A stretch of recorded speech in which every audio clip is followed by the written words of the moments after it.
All right, y'all, welcome to another show of Politics and Politricks You Decide with Tula Cabal and Brother Justin Barnett. We are here live. You didn't get your music, but dun. Let's go. And y'all know we always say, if you're the sound of our voice, mean God has blessed you, see another day. Prayers go up, blessings come down. Let's say amen. Amen. All right. We want to give shouts out to Brother R.J. Watkins, Brother Henry Tyler, the brainchild of this operation known as WHPR 88.1 FM, 107.5 FM, WGPR HD3 Dynamic with the D. Both of them are 2015 R&B Hall of Famers. Shouts out to Miss Maxine, and Miss Michelle. Anybody else that's affiliated with the WHPR 80.1 FM family, 107.5 FM WGPR HD3. Brother Justin, what would you like to say? Brother, I want to give a shout out to all the listeners. I want to say happy Memorial Day weekend that's coming up.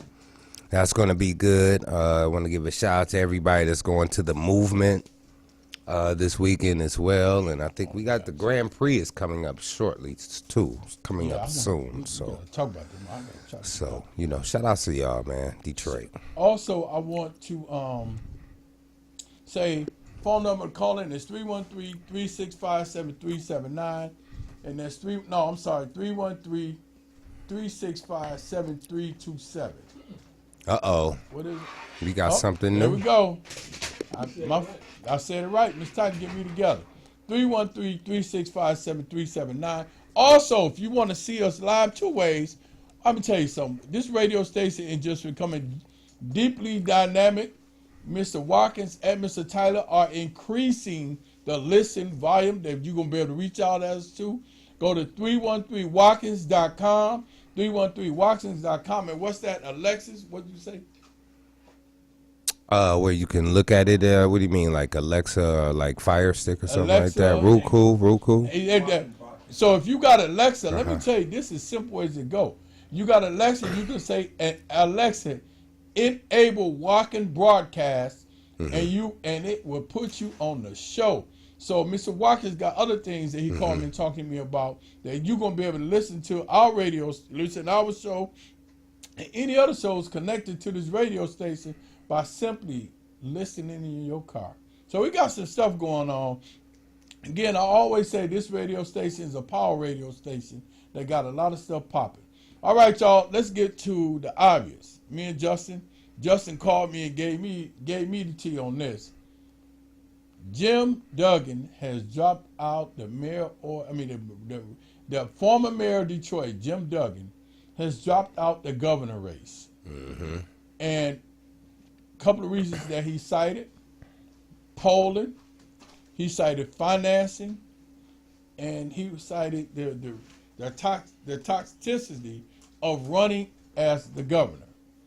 So I predicted this, and I said this with respect. I'm going to go ahead and say it. I said that it would be a hill for him to climb to run as an independent, as the governor in the state of Michigan, when you got two primary parties that's always dominated the governor of Michigan, that being a Republican or Democrat. Once you step out the Democratic box, you no longer have the Democratic funding to back you when you do that. So as an independent, you got to have funding. Even though up to 150 preachers, I think 150 black preachers, endorsed him when he made his announcement to run as governor as an independent. And well, is that the reason that he dropped out? I don't know. Well, I told you the reason. What he said, what they have said. Yeah. I wanted to put emphasis on that too. So well, go ahead. No, I want you to repeat his reason. Okay, his reason that he stated. Yes, sir. The toxicity of running. The poll numbers wasn't there, and raising finances to run as governor. That's what he was saying. Okay, I know he has some other stuff that's going on too. But I remember we was talking about he had just put a commercial out the other day. He did, and the commercial just came out this week. Concerning the things that he said he achieved for the city of Detroit, and to call Lansing and tell him to support however it went. So when Justin called me today and told me that he dropped out the race, and I was able to read the reasons that he stated he dropped out the race. Mm-hmm. Okay, but I said, so let me tell you, when he ran against Anthony Adams in 2021, out of 100%, he got 75% of the vote. Jim Duggan got that from the city of Detroit. Anthony Adams got the rest of it. No problem. He's been mayor of Detroit, I think 3 times, up to 12 years he was mayor. But in getting those votes, Justin, it was over 300-some thousand people that didn't vote in the election. Right? The election that was held last year, November the 5th, 2025. It was only out of 519 registered voters in the city of Detroit. Only 115,000 plus voted. Right? So you got a big swath of people that's not voting. So what I said was Jim Duggan, Mayor Duggan, can win the city of Detroit, but can't he win the state of Michigan? And my prediction was no. Good one. That's a good analogy. You know what I'm saying? I said no because people aren't familiar with him. He'd been working in the city of Detroit for a while. He was akin to living in Livonia, so he's still connected to Detroit. But when you talking about going up north, going to Benton Harbor, going to Flint, it's a different arena right there. It's a different arena. People aren't familiar with your political politics. You see what I'm saying? So they're not going to be so kind to you as if the people of Detroit was. So I said it, man. I said it, and I just thought that it would be difficult for him to win. And I just think it was a harder hill to climb outside of just running for the mayor of Detroit. So, you know, I mean, it's hard to run. You know, I don't take nothing from him, and I do, you know, wish him the best. But it's just a hard hill to climb, Justin, when you're trying to, you know, run all over, and then you run it as an independent. Yeah, I can understand his strategic ways of going to independent, where he's not this side or the other side. You know, he's a straight independent. I understand that. He's like originally but let me say this. a Democrat, right? Okay, I agree with you. Well, no, he's a Republican. He was a Republican originally. Jim Duggan was a registered Republican, right? But let me say this. Go ahead. Michigan isn't an independent state. Okay. They are either you a Democrat, or a Democrat, or progressive Democrat, or Republican. Okay, what's up with this? We're going to get to this progressive Democrat. Okay, and I'm going to explain what that is. I thought it was just one Democrat, but we'll do it. But they think, progressive Democrats think different than the traditional Democrats. They have certain views. We seen it at Democratic Convention. You know what I'm saying? They want you to lean into what they want you to do, but the progressive Democrats primarily focus on the what they call the oligarchy, rich people, immigration, LGBTQ rights. They don't really address the discrimination that deals with African Americans. Like Bernie Sanders is considered a progressive Democrat. Well, Roland Martin called him out this week or last week. Okay, Bernie Sanders. Bernie Sanders and AOC are considered progressive Democrats. Really? Yes, facts. Okay. Roland Martin said, "Where are you, Barney?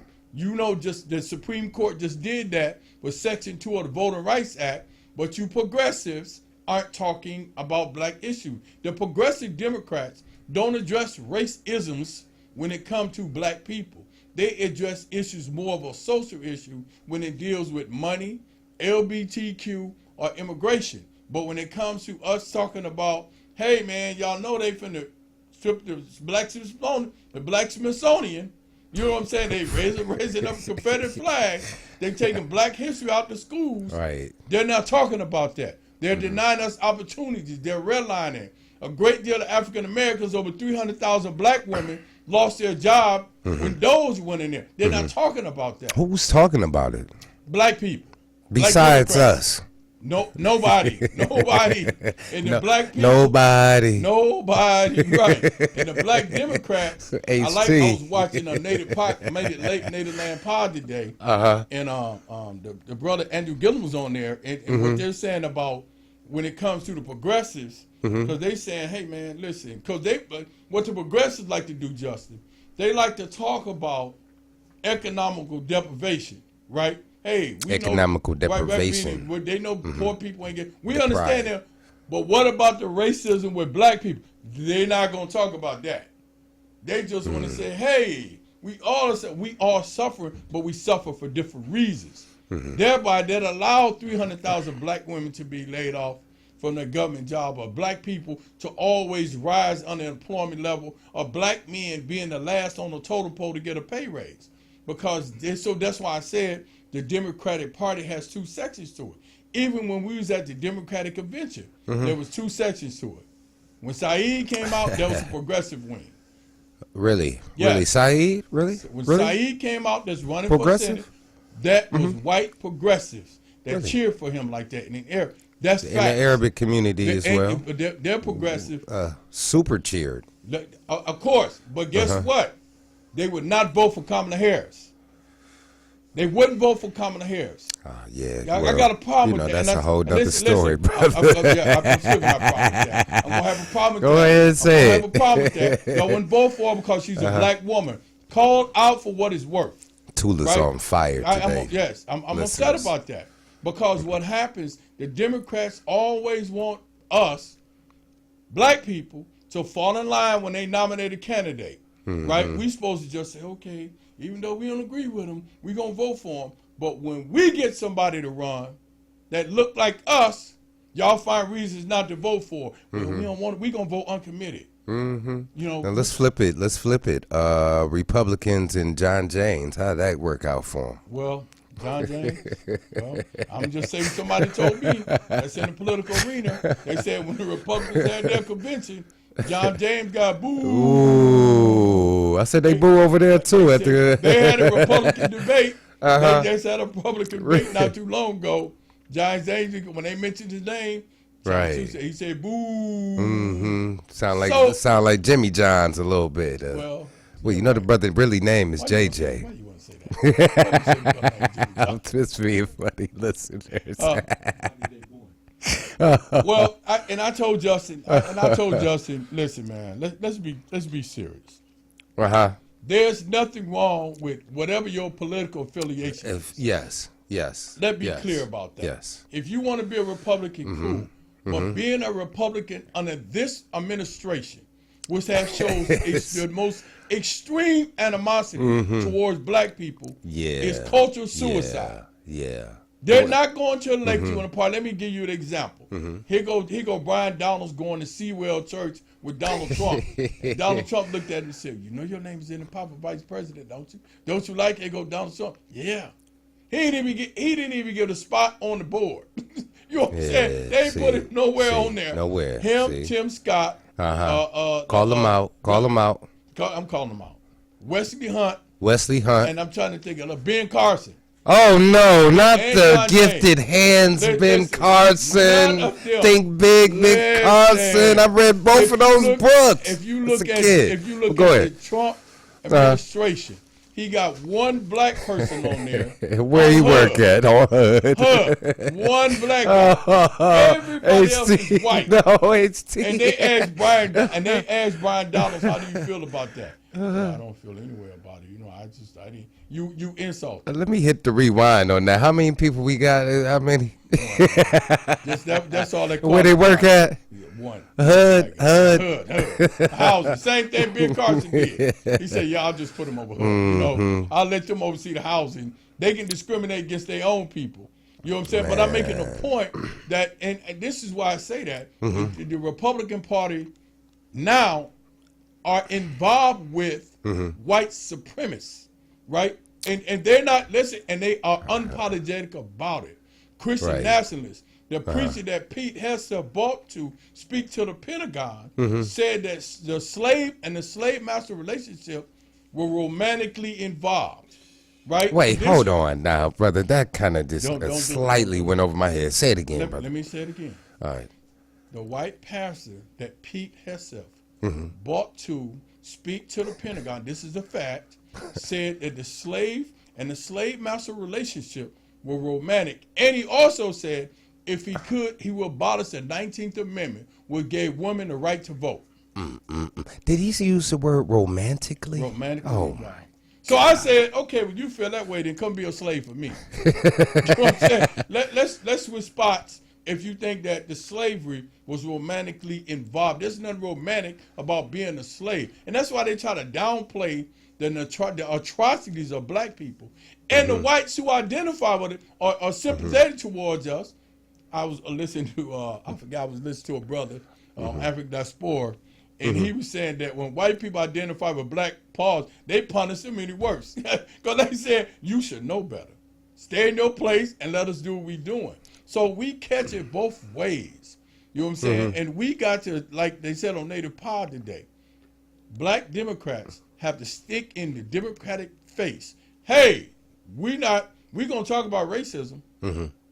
We're no longer going to sweep that in the back burner. And what Angela Ruiz said, she said that sometimes black people are our worst enemy when we're trying to address the Democratic Party from a racist perspective. Because it's the black Democrats, I call them legacy Democrats, who are prohibiting us from really forcing that issue before the forefront. So now we get progressive Democrats who don't care about them taking or resurrecting Confederate soldiers, or taking black history out of schools, or firing black women in jobs, doing stuff like that. They don't care about that. So that's the problem. So we got to tell even our brothers and sisters that may be legacy Democrats. Legacy means been voting Democrat forever. Hey man, listen, you need to let us do what we doing, and you just sit back and ride the tide. And look, I mean, we have like multiple Democrats. It seems like coming from your perspective, we got legacy, we got progressive. Yeah, absolutely. Okay, and then what's the third one? This regular Democrat. Right. What about Republicans? Tula's on fire. I just want to pick his brain for a second. Republicans primarily vote one day. They got different names for them. But when it comes to them falling in line, they'll support their people. Down go Frazier. He shot the police. We think he got a constitutional right, due process. We want to hear it out. But when it comes to a black person, he's guilty. He did it. Y'all seen the film. You know what I'm saying? So the Republicans, they tend to, and the ones that step out of line don't vote for Trump. Y'all see what happened to them. They primary them, run somebody against them, and they lose the primary and they put somebody else up that Trump supported. But the people he support ain't going to win the election. And Democrats are happy about that. Oh, you finna do what Trump did? Oh, yeah, put him up there. Put him up there and let him run against us. Okay. Because the people are fed up, Justin. They tired of the wars. They tired of him wanting to get that $1.8 billion, which we're going to talk about, the $1.8 billion reparation funds he want to get. Let's talk. Because I'm on fire. But you're on fire, man. Let's get to. But I want to ask you a quick question, real quick, before you put on the video. This is a little quick. I wanted to pick your mind some more. Predict this next election that's coming up, and I also wanted to know. Predict on what area? What area? What do you predict for this election? This next election coming up, for what spot? I'm saying. Well, I'm talking about for the House and Senate that's coming up. Well, and then second question is, who is our not competition? Who do we have? And this is for the listeners as well. Who do we have that's going to compete with Trump? Now, who's going to be? What's his competition? Okay, so when that come up, your prediction, opinion. That's interesting you say that. Who do we have next? What's our next choice? So I'm thinking that the Democrats is definitely going to sweep the House and the Senate. Right? I have no doubts in my mind. Let's go ahead and clap that up. I like that. I'm clap it up. He's in war with Iran. He had a talk with. Let me tell you what he said. Even the playing field. Yeah. He had a conversation with Netanyahu yesterday. Netanyahu's the one they said that go to Trump and to go on Iran with our war, giving them false pretenses that if he killed the leader of Iran, that people will rebel. They're getting none of this happen. So him and Netanyahu allegedly had a conversation yesterday. This was important. Nice. They got into a bite out. So guess what Trump said yesterday to people? Hey, listen, Netanyahu, he's okay. He'll do what I say. I'm 100%. I'm 99% positive. I got a 99% support rate in Israel. In fact, when I get finished with this, who knows? I could run for prime minister. So he's listen. He said that. That's deep. That's like saying, Oh well, my shit. God, And y'all was but- saying, well, they love me in America. Trump keep talking, I'll come on and run for president over there. He said that. And you know what he thinks something, he does it. That's power. People listening to that. The gas prices is killing people. It's ridiculous. And when he made the man. statement last week that when he goes to war, he wasn't thinking about the gas prices. He was thinking about that. And he keep telling people, you're going to get over it. You can't tell somebody like myself who's spending $30 and $40 a day on gas. Paying for that war. I'm paying for, come on, man. Paying for that war. And then the affordability rate, stuff is going up. I'm looking at restaurants, people, businesses are closing. It's the ridiculous. You got the straight ahead moves you done went in. So I know that they're gonna sweep it. Then you want to give you want $108 billion, you want $1.8 billion for reparations to give the people. We're gonna talk about that. So hands down, the Democrats gonna sweep. Now when it comes to the presidential election in 2028, let's talk. Kamala Harris, it's been alleged that her and her husband had a split. Now that's what's alleged. So I said alleged. Anyway. Okay, Tula with the T right there. Right. So the reason I said that, somebody told me that he said he don't want to deal with the drama. That's what's been alleged. He said he don't want to deal with the drama. Kamala Harris moved. That's what's been alleged. Political drama, I should ask. Well, or what do you mean by drama? Kamala's, she act like a sister, like personal drama. I mean, what is this, well, domestic or what? No, Come on, talk to me. All right. Political.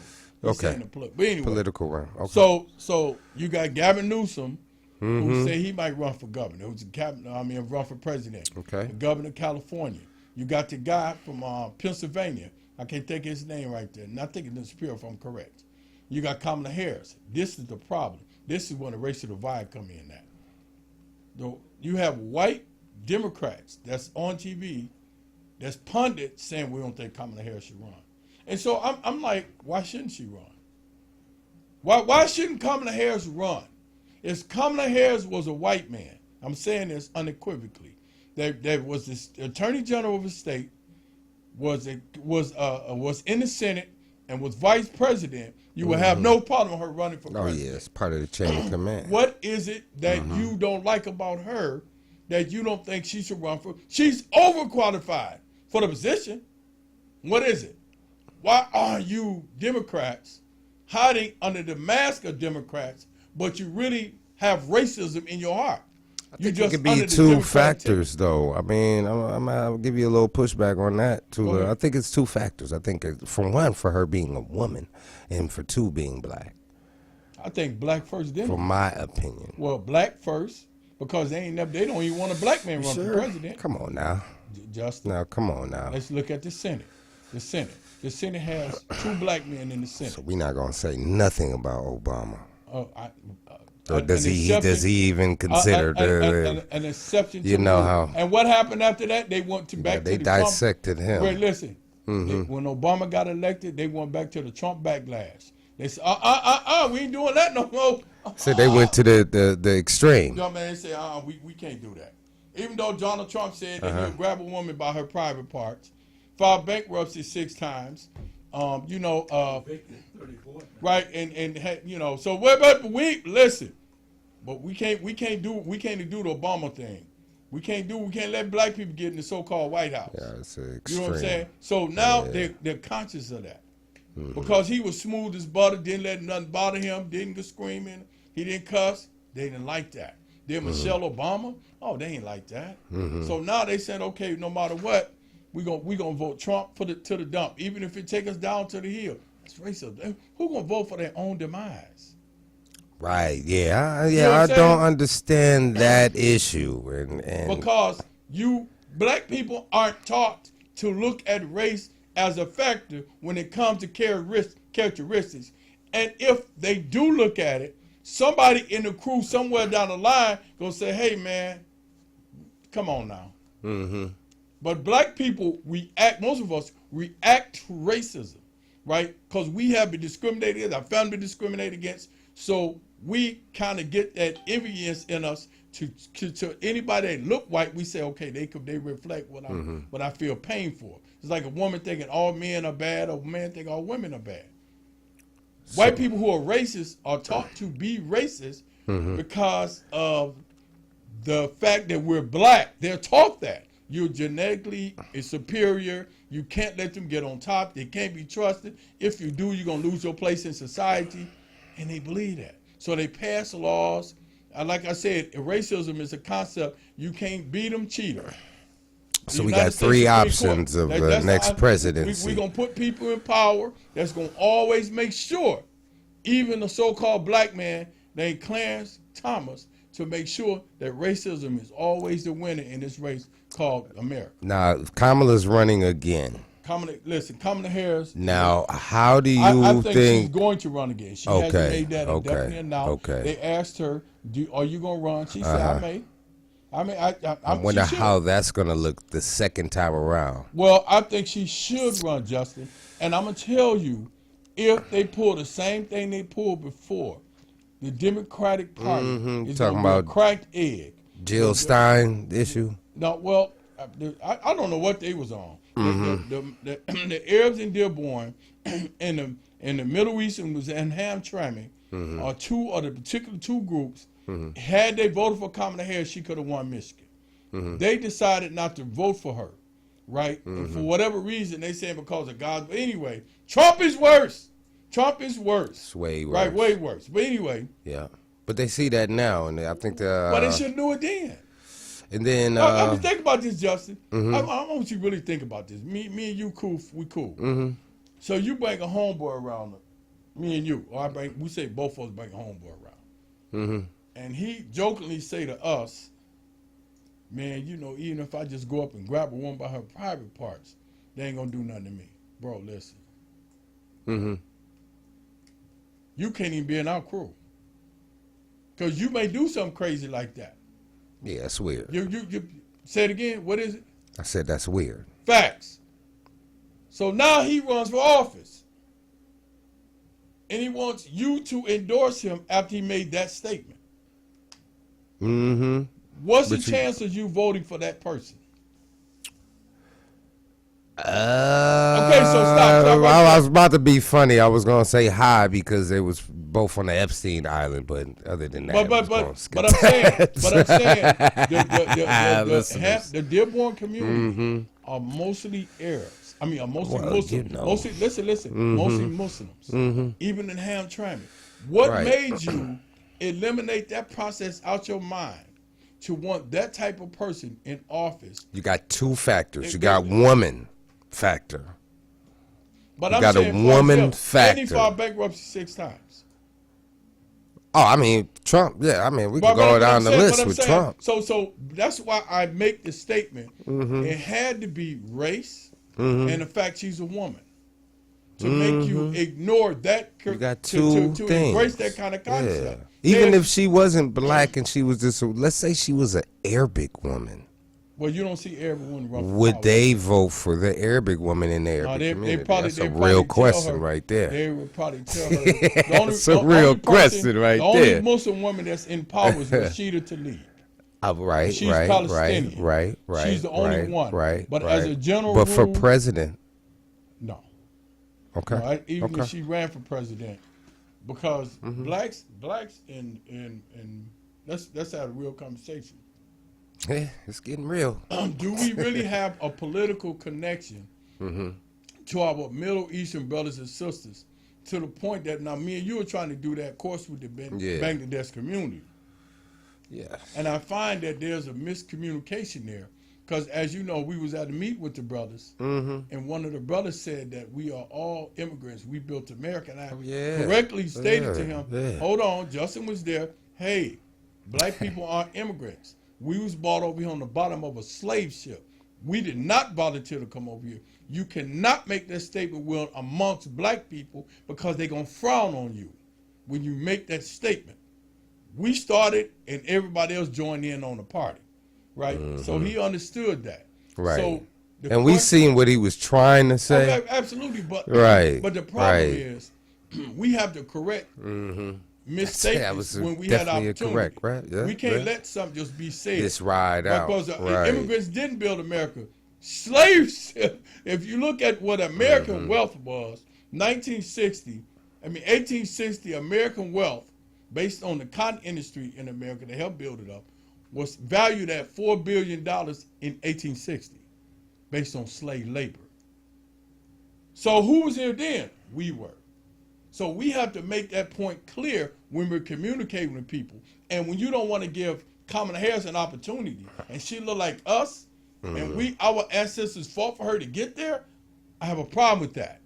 Because if you don't want the benefits of America, then stop talking about the White House. And that was just a small group of people we had a conversation with. Right. Compared to both races. Correct. Together, but I'm just saying in general, we have to be willing to stand on all 10 and all times defend, because one thing we can't help, two things we can't help, what our gender is and what color we was born. God made us that for a particular reason. So don't punish me because I'm black. Don't punish somebody because they're a woman. Punish them based on the characteristics of things that you might feel that they're not trying to correct or they're trying. But don't do them two things you can't do. Black or white, you just don't have the right to that. You see what I'm saying? So I got a problem with that. When I am stereotyped because I'm a black man or Kamala Harris is a black woman, then you start talking about stuff she's supposed to did in the past. Well, okay, you really want to do that, Republicans? George Washington was a slave owner. Thomas Jefferson was in a relationship with a slave. So don't when we start talking about that stuff. Good audience, wrong crowd. Right. Good audience, wrong crowd. When you start talking about that, Trump started telling you, hey, y'all take that stuff down in Philadelphia. That George Washington, what he did with the slaves, y'all take that off the wall. You can't talk about that. You know, and what they had to do, get a court order to put it back up there, because George Washington was a slave owner. He inherited slaves from his family, and they bequeathed them. So, you know, I go on about that. But I'm just saying in general, man, these are the things that, you know, we really have to keep in mind when we trying to speak on behalf of ourselves, particularly African Americans, those who are sympathetic towards African American cause, who are not African American. We have to stand on all 10 on that, period. And we cannot bend or yield, because this ain't the time for that. They literally are taking rights away from African Americans because we're black. No, listen, no other race in this country. Let me say this before we go to the video. There is no other race in this country, ethnicity, let me be clear, that had to have a right given to them to vote. Name them. Yeah, that's a good one. No, listen, name one. White people didn't get they just, when they born, I'm going to vote when I get 18. The Latinos, the Arabs, the Native Americans, the West Indies, the Bangladesh, they didn't have to go fight. They don't even cite it. But when it comes to black people, oh no, we got to give y'all the voting rights. Oh yeah, it tells you a story though.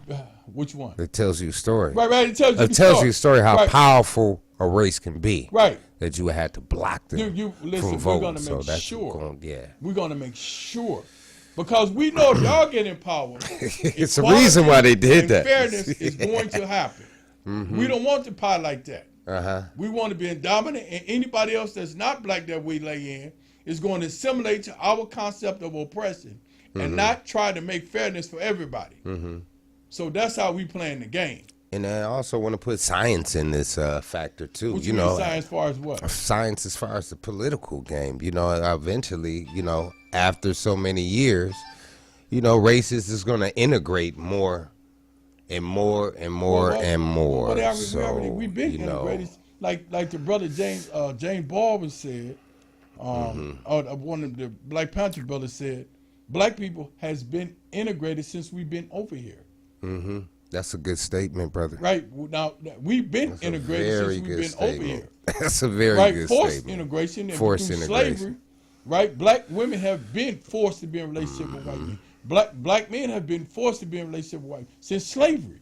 You know, so I can go on and on about we've been integrated, but when are we going to get our fair piece of the pie through integration? I think we're going to get. For some reason, I think we're gonna get reparations. Well, I think now when and how it's going to be dispersed and what is going to be. Well, I think a lot of us are becoming woke now, aware. Now we're saying, okay, we stand on all 10. Trump to woke everybody up. Like, okay, And what's up with this word woke now, just for the woke meaning listeners? aware. That's all. But Like, we been I know saying what that. the word means, but I wanted to hear what the listeners think, in your opinion, with Well, I the mean, woke, once they get there. But right, but woke yeah, woke is a because term they that use that against. but the Republicans use it Yeah, against us. But right. then they want to be woke when it comes to the Confederate flag, or raising Confederate Yeah, soldiers, or talking yeah. about Confederate generals, or acting out the Confederacy every year. They go down there and do that fake thing they be doing. They woke in. When we start talking about woke issues that affect us, we victims. We act like a victim, or we are victims. You know, we are victim. We the victim of oppression and slavery and everything else. Yeah. All right, y'all. We're gonna get to the first video right quick. Let's set it off. We've been chopping it up for a while, but let's get to the It's first good video. conversation. Yes, sir. Appreciate it, Jay. Yeah. Southern states like Texas, Louisiana, Mississippi, Florida, Tennessee, and others are very good at targeting and ending black folks' political representation, but they cannot survive without black athletes in football and basketball. Well, the NAACP is calling, announcing their Out of Bounds initiative, calling on black players as well as alumni not to support those southern states that are engaging in attacks on black voting rights. This, of course, has been talked about a lot. Some of the people have suggested that this is what athletes should actually do to withhold their talents. Of course, a lot of these same folks following Donald Trump and MAGA have been targeting DEI, have been targeting other black initiatives. So this out of bounds campaign, of course, which is national, and again, targeting black athletes, their family, alumni, fans, and supporters to withhold athletic participation as well as donations to these schools. NAACP identified 8 priority states: Tennessee, Louisiana, Alabama, Florida, Mississippi, South Carolina, Texas, as well as Georgia. Their targets, the state's flagship institutions that generate hundreds of millions of dollars in financial support. Talik McMillan is the director of the NAACP's Youth and College Division. He joins us right now. And, you know, Talik, one of the things that we discussed last week, I said really, to get this thing really started, you need one. You need one of those from football, top 300 recruits to say, I'm not going to go run those schools. And if that thing goes public, it's going to send a shudder throughout athletics, because these white schools and ADs and administrators and donors, they are going to be scared to death of more black talent following the lead. But the key is getting one person to say, no mas, no thanks. Yeah, absolutely. And it's always great to be on with the Roland Martin Unfiltered family. This campaign that we launched today is more than sports. It's about power. It's about ownership. It's about accountability, because black athletes, as you have said, has helped build college athletics into a multi-billion-dollar industry, especially football and basketball, as we look at here. But yet many of these same states benefiting from black talent are actively working to weaken black political representation and power. As we know, black students and athletes are not just participants and just players on the field. They are economic drivers. Their talents fill stadiums. Their talents sell merchandise. Their talent drives television ratings, and their talents generate millions in revenue for universities and states. This is about ownership and taking back that ownership and encouraging young black athletes to recognize that their talent has value far beyond a field or a court. As we say, states cannot celebrate black excellence on a Saturday while silencing black communities at the ballot box on a Tuesday. There cannot be applause for black athletes while black voting power is being erased. And so we got to take our ownership back. And so that is what this campaign is all about. What is the plan to educate these parents and athletes? Are there plans to hold forums? Are there plans to listen? The lists are public. These recruiting lists. Does the NAACP plan on sending letters or anything along those lines to each one of these top recruits? Yeah, absolutely. It's always a goal of the NAACP and especially the Youth and College Division to continue to train and to organize and give our folks the tools and the resources as we are rolling out these campaigns. But we also want to lift up the importance that we stand with our historically Black colleges and universities that have always stood at spaces where Black talent and Black culture and Black leadership cultivation has been central. And so whether that's redirecting our support towards those institutions and investing in our communities, or for the folks who have shown up for us, if it's having conversation about every commitment and every ticket purchase, as you mentioned before, every NIL partnership, every dollar that's spent that we understand carries political and economic weight. And so having those conversations about whether it's all at a cost. So how do we change that conversation and that narrative around what talent looks like? We understand it is, and it's in no way, shape, or form taken away from the fact of the win that athletes won with NIL partnerships. But to what cost will we allow the disenfranchisement and the cancellation of our representation in these states who continue to make billions and millions of dollars off of our talent? And I think also about NCAA and their comparison to Black athletes as owning them. We got to take ownership back of our talent. And we understand, even in civil rights movement, historically, economic pressure has always been the strongest tool in our movement, from bus boycotts to corporate disinvestment campaigns, collective action funds.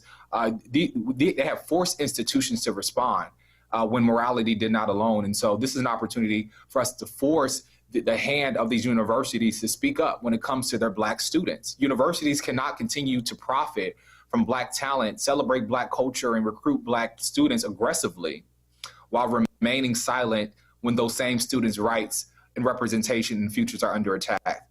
And so this is a campaign about accountability in totality. Does the NAACP plan on launching pickets at college football games in the fall? Meaning at those stadiums? I mean, as the strategy continues to develop, we are definitely looking at multiple approaches and working with, our state leaders to see what that approach look like and how we will. But there would definitely be further action as it relates to how we show up as the fall continues to roll out as sports the schedules continue to roll out, and especially as the portal as being open and having conversations with those athletes. All right, y'all.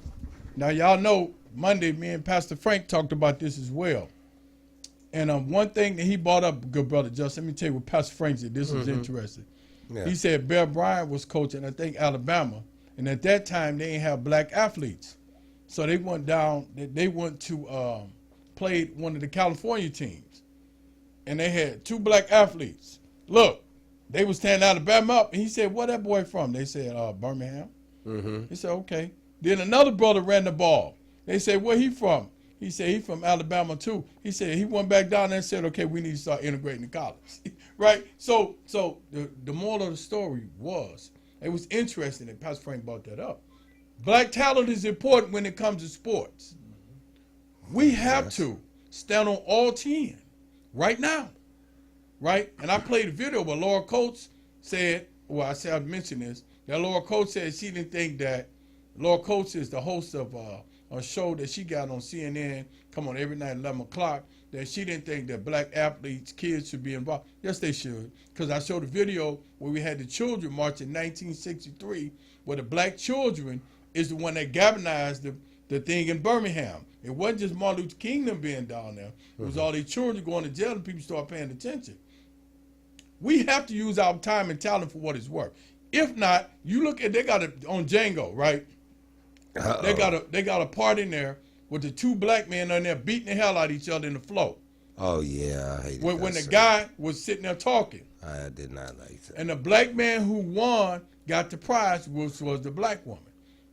If we look at what's going on now, can we compare what's going on with what they telling the Black athletes to do to the Django moment? Will you go make money for a state that's prohibiting you to even get Black representation, Django, or will you do like my man did, or what's the brother that played, the one that went down there to get the sister out? Will you be like, okay, yeah, I'm out of here, I can't do this, because this is a Django moment. I'm not finna play for you, LSU, Since y'all want to carve out my right to have a representation, because a lot of college students vote. That's when they start voting in college at 18. You learn the politics. But when you learn that you as a black person, your vote don't count, I'm not finna go run no football for you. I'm straight on that. Oh, yeah. I'm not finna contribute to your financial oppression. And you take that money and back white candidates that's continue to oppress my people. No, I'm not doing that. Like I say, the only good thing about this situation and this administrative is that people are now seeing, it's forcing people to see it. When you put that draft out there, when you stop that voting, it's just going to force people to get into the political arena. People that normally wasn't in the politically arena is forced to do it. Correct, Justin. I think they're doing something in California too, with as far as people that's EBT recipients. I think they switched it up now. You can't buy no name brand stuff and this little stuff like that. And like I said, as far as the voting, as far as the draft, I mean, we can go down the list. It's affecting a lot of people. And then let's revisit about this immigration aspect, and we had this conversation. There's a lot of Hispanic people that voted for Trump. Yeah, and you know, and this is the thing that we don't like having the conversations, but we need to. Hispanics and blacks, right? No fault of ours, because we were forced over here. Some of our Hispanic brothers and sisters had animosity towards black people. Why, you sure? You think so? Yes. I said some, absolutely. And I've talked to interesting. them. I've talked to them. And it's because they have bought into the false concept of what America has labeled black people. And I was told that some of the Hispanics, when they putting on the censorship, they could put on there that they're white, right? This is what I was told. Wait, now rewind that. You're talking about the ethnicity. Right. I said that word right, wrong. Ethnicity, listener. but I don't know how true that is. Hey, but I think that more so, they they don't understand. Oh, so they have it. Hold on. So when you're filling out your race, I don't know how true that is. So let me. I think I seen that something where it said Hispanic. Hold on, Hispanic/white. That could be true. Let me pull back on that. Okay. Let me research on that. Because I don't want to say something that's not accurate. Yeah, of course. But it's almost like, look at them black folks. Why they act that way?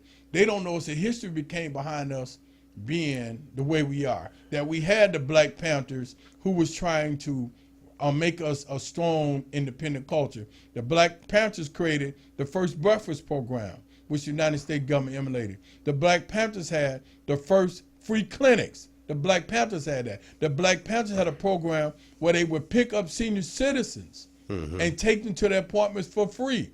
When seniors came out the house, Black Panthers escorted them. It's other things that they done, man, and the government destroyed that. So now you see the remnants of a people who was intentionally targeted to be what we are today. So when they see that, they like, them people crazy. How did them people get crazy? Right. Them people didn't just get crazy. Right. Then they burned down every town we had. Every town we had where we was flourishing. As a people, on our own, doing our own thing, we wasn't bothering you. They came in and burnt the town down. Put the freeway up. That's just like them going put freeways up, right? What if they just went to Southwest and said, we're going to burn the whole town down?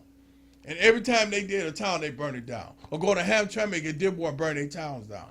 They will understand. Have you ever heard something recently where they was talking about the trains that come through, some of the box trains, where they would purposely leave the trains in, urban areas and just stop it, and there'll be all types of stuff, particularly like weapons and stuff like that. I don't know, Justin. That may be true. Yeah, I'm going to bring that up too. But I would want to research that. But I mean that's a whole different stuff. But I definitely want to. But I want us to talk about this because we only got like 5 minutes left. Okay. I want us to talk about that $1.5 billion that Donald Trump. That Donald Trump. Yeah, let's talk about that. Brother. Donald Trump wants to. Talk about that. So I had to debate with somebody on Facebook. This brother, black guy, of course. I'm assuming he American. This is not our boy, is it? No. All right. Not that I know. Shout out to our brother, right? So let's shout out to Ruckers, wherever you are. Right. He got on the Facebook page and made a false statement. It said that What'd he say? Donald Trump won the lawsuit, and that's how he got that $1.8 billion. I had to correct him. I said that's not what happened. Donald Trump dropped the lawsuit, right? Because the judge was going to make a ruling that you can't sue the government agency that you are part, because he's head of the agency. That's like me suing myself. Right. Because I got a corporation and tell the corporation, oh, I want to sue you because what somebody else did that was head of the corporation, prior to getting it, I want you to give me the money. He pulled it back and made some secret deal with the IRS. Now, mind you, the only way you're supposed to make a deal, a settlement, the case has to be before the court. I know that because I do paralegal work. So he went and made a side deal. Todd Blanchard is the head of the Attorney General office. They said, okay, yeah, we're going to give you the $1.8 million. Donald, we got you. And they said, well, who are you going to get the money to? You know, he want to get the money to the people from January the 6th. Oh, my God. And see, I'm thinking you was talking about a different country or something like that. Oh, no, I'm talking about America. Remember we was talking about this before, but we'll get back with it. Yeah, but I'm saying, and the guy that's head of Proud Boys, he said he can't wait to get that bag. Matter of fact, I think he said he want about $400 million. Oh, no, that's what he man. said. So everybody that was disgruntled, and the Democrats is like, so you gonna get the money to the rioters? Yeah. Well, we're not saying that, but everybody got opportunity. So I said, oh, okay. Since you want to say that was disgruntled about the government, well, what about black people doing slavery? Let's have a conversation. What about them brothers in the 60s who's wrongfully incarcerated, the ones that still exist to this day that was prosecuted by the government? Should they apply for the fund? Do you really want to open that Pandora's box up? Because the government supported slavery. So can the descendants of those whose ancestors were enslaved get money for that, for reparations? Yeah, we'll see how that turns out. But I'm saying, Justin, we have to look at this in two ways. Is it a plus or is it a minus? To me, it's a minus because you're going. But if you want to open that box up, I'm going to tell black people, apply for it. The descendants of those who were enslaved, apply for it. Why not? And we make the argument we deserve that because we was the structure of it is that for those who the government wronged. I'm looking forward to the backlash as far as if he does do that. No, well, I can tell you what happened. He gets the money towards January the 6th. People are going to act. Listen, they already tried to put it, but the guy for known filed, one of the January the 6th cops, police officers who was there, already filed, two of them filed a lawsuit yesterday to stop the money from going through. Because they was going to give him the $1.8 billion. And he was going to split it up, and it was going to get split up among all his buddies. And guess what else they had? A secret list so you wouldn't even know who the money went to. You wouldn't even know who they're giving it to. But you got the problem, they can't wait to hold their mouth shut. Oh, I can't wait to get the money. I can't wait to get the money. Yeah. But you don't want to give black people no money for slavery. We the only ones got mistreated the most, and we can't even get reparations. I believe we're going to get it, though. Not from this administration, but I definitely going to believe we're going to get that. But no, don't say, because if he opened his Pandora's box, if he opened that Pandora's box, talking about giving money to people that was wronged by the government, we got brothers that got out and that was wronged by the government. Ooh, that's going to stir something up. But can we sue, and I'm just putting this thought out here, can black people sue for reparations if this reparation thing is opened up and we apply for it on behalf of our ancestors? Now, if you put if you put particular language in there and say, well, black people who ancestors were slaves can't receive reparations, now that's racial. And the Supreme Court said you can't use race to do anything. Ain't that what they just said about the voters' rights? Open that Pandora's box. Open that Pandora's box. And I thought about that from a legal aspect, Justin. Open that Pandora's box. I would tell every African American whose ancestors were descended slaves, go apply for it. Don't listen to, because you're going to have some bootlickers. Oh, don't do that. Do it. Why we don't deserve reparations? Yeah, I'm tired of people saying that we're gonna blow the money or this and that. Man, It so doesn't what? matter. I'm tired of that. Yeah, just say it It's again. already Say it again, entitled. Justin. Say it again. I'm tired of people talking about what we're gonna do and we're gonna blow the money and all You know, this and stuff. you know what I I'm say to just- them, it's- Justin? It's I said- already old. I I'm said, just tired of that do conversation. you tell the Native Americans who got one of the highest alcoholic rates in the nation? Yes, on they do. Unfortunately, Uh-huh. do you tell them they can't get their money? You better not go down there and say that. They gonna scalp you. So how you always trying to tell black people what they gonna do? Everybody black ain't finna go waste that money. We can't wait to get some money so we can be independent of the businesses that's taking over our community. Now the businesses may get mad because we're independent of them now. So we don't need y'all to have, we got our own party stores. We got our own money. We generating our own stuff. But black people, stop saying, well, they ain't gonna do nothing but waste the money. Stop saying that. Do what Justin said, man. All right, y'all, we had an extraordinary show today. Great Yes, show, we did. and appreciate it. And listen, I'm gonna say this for the umpteenth times, and I'm gonna be honest, it ain't that many people donate to the show, but Amanda did. She did do that. Amanda sent in her money. I want to appreciate everybody Well, that I'm just saying in contributes. general, and I'm not trying to tout that. And somebody else donated too. We appreciate that. Anybody that have donated to the show, and I know who your name is, I'm going to shout you out. So if I didn't shout you out, please don't look at it as I'm slighting you. I'm not doing that. But we need donations for the show in order for us to carry this show on, because R.J. Watkins is doing it. Him and Mr. Tyler are doing an outstanding job in pushing this agenda. All right, so we're going to play the video again, and if you find it so kind in your heart, I don't care if you send 50 cents. Send 50 cents. Send something to show you appreciate it. The address is 160 Victor Street, Highland Park, Michigan, 48203. You can mail it to Tula Cabone or Real Talk with Tula Cabone or Entrepreneur, whatever is going to cover our costs. Also, we got a cash app that we're going to show you. We got to wrap it up. It's how Tyler give me that. All right, y'all. Catch me Monday at 5 o'clock on Real Talk with Tula Cabone. And I got a co-host for that show, but I'll tell y'all about that Monday. But catch me Monday at 2 o'clock with Real Talk with Tula Cabone. Y'all know we always say, power to the people, power to the people, power to the people. Stay woke. Thank you. If you enjoy the music, the talk, and the vibe right here on WHPR, we need your support. Help us keep independent radio alive by sending a Cash App donation of whatever you can to $WHPR TV Radio. Every dollar makes a difference. That's $WHPR TV Radio. Support the station that supports you.